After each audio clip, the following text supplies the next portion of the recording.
when you went back and watched the film, what did you like about your defensive effort against Arizona State, and what prevented you in some of those moments like the Sims big run? I thought our attitude and effort and maybe our pursuit to the ball was the best it's been for a handful of weeks. Thought our guys' intent, our preparation last week was, I was talking to a couple recruits on the phone, and they're at house practice. Practice was incredible, and thought our guys prepared and played really well for the majority of the game. We let a handful of plays fundamentally get away from us the long run. It's 11-man football when that guy's running the ball, and sometimes you only got one guy to get him down, and that was the case for a couple plays. And the one pass play they got on us, we just missed. We'd moved some guys around, missed the assignment there, but overall, I thought our guys played pretty well, to be honest. And obviously, as a guy who's been coaching for a long time, many years as a head coach at Youngstown, having football be a part of your life for so long, what was that moment like when you saw Ben go through his scary situation on the field? I think it just, I think it gives you, as I told the team afterward, the defense afterwards, it just reminds you that everything's fragile. Like, we get lost in a game and a win or a loss or a statistic, and for all of us, all of a sudden it kind of just, man, it's just a game. And those are humbling moments for sure, but it's just a good reminder for all of us that we coach a game, and people are what make the game important.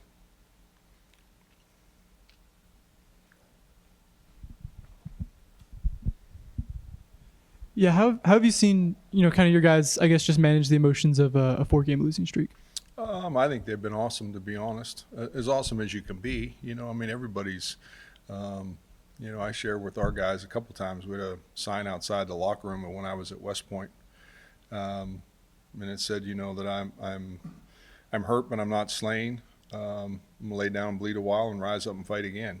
And that was outside the locker room every day when you went in and out of the locker room. And I think that's where we are. Like, yeah, it hurts. Our guys are invested. This building is invested. And whenever you're invested in something and you don't get a result, why, that hurts. The other side of that is we got great humans in this building, and you just rally up and go fight again. And, I think that's been their mantra, their attitude, their effort. The guys in this building last week, yesterday, studying the game plan, studying film, it's been really incredible to be around. So, I think that's kind of how we've approached it. That's what I learned. I saw that sign in 1990, and I've never forgotten it. And, had good seasons and not so good seasons, and tough games and good games. And it's still the same thing. Like, you got to go back to work and rally back up. And what's the motivation to do that, you think, to get back? All the guys that are here doing it, you're with, the people. That's the motivation. The guy next to you, the coaches in the locker room. For us, the coaches, the guys next to us, the guys that work hard. That's the motivation. You don't want to let those guys down. That's my motivation every day. I want to give them the best opportunity to have success they can. And I think they believe in each other. And, and at the same point, our fans, this university, the department, everybody, it's, you're fighting for everything, and I think that's always motivation. If you're made of the right stuff, it is. Coach, in your almost decade here, there's obviously been some lows mixed in with the highs. Mm-hmm. What have you learned in those moments that can maybe be used in this last 3-game stretch? Well, I don't think anything different than any other place or any other time. I think the reality, I think when things aren't going good, I think human nature is selfish, and it's got to be somebody else's fault. And I think the blessing for me coming in this building for 10 years, I've never walked in here after a tough loss and felt like everybody in this building, to a person, felt like, man, they were responsible. That's not everywhere. And I've been blessed to be in a lot of locker rooms like that and coaches' rooms like that. And, I just feel like, I think you walk in this building on a Sunday after a tough loss, and every human being in here felt like it was their fault. That's a cool way to live. That's how you roll. But I don't, I think anywhere I've ever been, kind of the same. Like I said, I saw that sign in 1990, and it kind of covered me forever. Like, that's that's what you got to do. And it's really true even when you win. You know, I've been 6-0, 5-0 here, with 6-0 a couple different times, 8-0, and things are going great. You better realize the same thing. Like, you better just keep working and grinding, because you know it's just a game, and the next one's going to be important, and that's how you have to roll. And I don't think you approach. I don't approach. I mean, I wake up every morning at 4:45 and get showered and come in here and start watching videotape. And if we were winning, I'd be doing that. If we weren't winning, I'm doing that. So I think the key is keep your habits and keep working. And again, we're in a building here that everybody is grinding away and trying to find every angle they can find. One thing that I've noticed this year that's been a trend for your defense is allowing touchdowns after the Cyclone offense scores a touchdown. Mm-hmm. As you watch the tape, what have you noticed in those moments that's led to that becoming a recurring issue? I just think, I mean, you know, we let two passes get out of the way. We missed a check on one. Another one, the guy made a good play. You know, I think we approach it, we talk about it, but I don't live on it. I think sometimes it's just the way it happens. And, you know, and I think, you know, the mindset of the other team, hey, we got to go back and score. And the mindset of a defense is you got to go back out and get them stopped. And I don't think our guys ever really relax or any of that kind of thing. We let a couple balls get away from us the other day. You know, a couple big plays and a couple pass reads, you know, that we thought were runs and they weren't. And, you know, those are just some kind of fundamental things that we're going through right now. How frustrating is it to have to like deal with the randomness of the sport and that seemingly kind of happened randomly to you guys over and over again this season?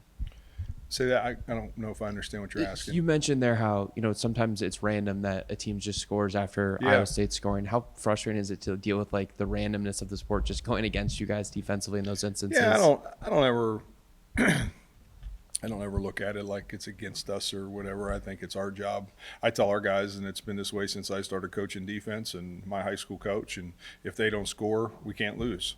You know, and I believe in that. You know, I strive for that every day. Since we walked in this building 10 years ago, everybody said you couldn't play defense in this conference, and I chose to say that we could. And we've played some great defense here, but I think it becomes a mindset of how you approach it and what you can do. And you know, I just think that I don't ever get frustrated by it. It's part of this game. Like, you got to get on to the next thing. It's got to be a small blip, and you got to move. Like, you got to think to the next series, and you know, how can you get them stopped the next time? And if it was a play you hadn't practiced or hadn't seen before, you got to figure out get with your guys to solve the problems. But yeah, I don't know that stuff ever really frustrates me. I think we try to figure out how to solve the issues. Complementary football is a big theme in this program, and it was evident in that 5-0 start. What do you think has been the biggest thing preventing you guys from having that type of synergy over these last 4 games?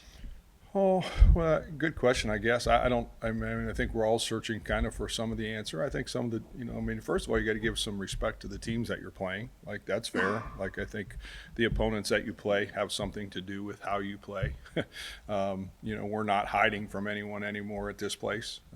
There was a time probably we could do that, or you could do that. Here, you're not hiding. Everybody wants to beat you. And I think, again, when you had a year like we had, you know, we talked about it with our guys in the summer, you're going to be down 14 before the game ever starts. And that's not changing just because you got some guys hurt. I mean, it's actually, you know, now they like, man, now we can beat them by more than that. Like, so I think it's just an approach that your guys have to take. You know, I think the whole process of trying to build a team and get yourself going, and, you know, the complementary football, you know, we've just had some injuries in some spots that are just real. Like, you know, they're not excuses, but they are real. And so we're working through them all and trying to find other avenues and other ways to get possessions, other ways to get the ball back. I mean, we hadn't gotten a turnover for 3 games until the other night. I mean, you know, we have to get turnovers in order to have good defense to help your complementary offense. You have to get some turnovers and do your part on defense. So it's a little bit of everything. I think probably that's part of the blessing. And, you know, some of it is just real. But, you know, I think our guys have continued to work, and we'll hit stride here, and we'll continue to do the best that we can with the guys, you know, that are in that locker room fighting like crazy. And I'm proud to be their coach. I mean, I watched that game the other day and was on the sideline. I feel for them. Yeah, we let some things we play, as I told them after the game, we play good enough to win and good enough to lose. And you can't leave it that way in this conference. You have to play good enough to win, period. And, you know, I feel for them because I watch how hard they work. So I'm excited about this group, excited about the challenge ahead. It's going to be a really tough game against a really tough team. And honestly, can't wait to get our guys on the plane and go play.